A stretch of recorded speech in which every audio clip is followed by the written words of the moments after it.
21B02 is a proposal that would create a new role or a new designation within the NAIA for a senior woman leader. Now, what this would be a designation given to a member of an athletic department staff, so either an athletic administrator or potentially a coach who is female, and would designate them as that institution's senior woman leader. The proposal would then essentially ensure that this person has a seat at the table for athletic department key discussions, key leadership topics, and decision making.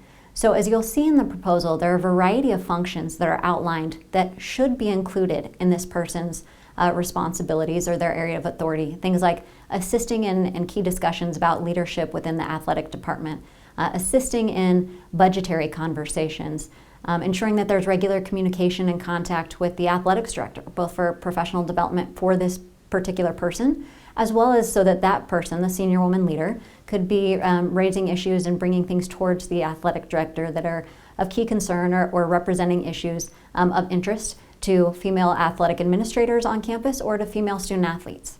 There's also a handful of additional functions that are listed as possible or recommended functions for this particular person, but there is leeway given there, recognizing that on various institutions, for one reason or another, that may not be appropriate based on this particular person's skill sets or areas of expertise or purely for workload purposes.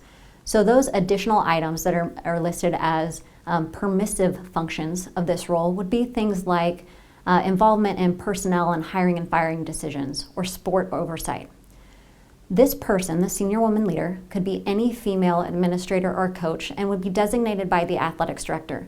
So it could be the most senior woman on an athletic department staff, but is not required to be. The key would be that whoever this person is, that the athletics director would feel comfortable with them in these types of conversations and functions, as the role would require that. Another key point to note is this is not in and of itself a new staff position or a new headcount. This is intended to be a role that is designated to somebody who is on staff.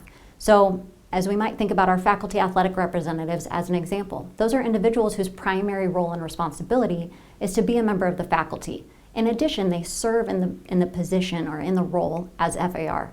Similarly here, we would expect that this person has a primary full-time role somewhere else within the athletic department, but also serves in the role as senior woman leader. The last thing to note is that while this proposal is written to be effective August 1st of this current year, it was not required for all institutions to satisfy this proposal if it was to be passed until August 1st of 2023.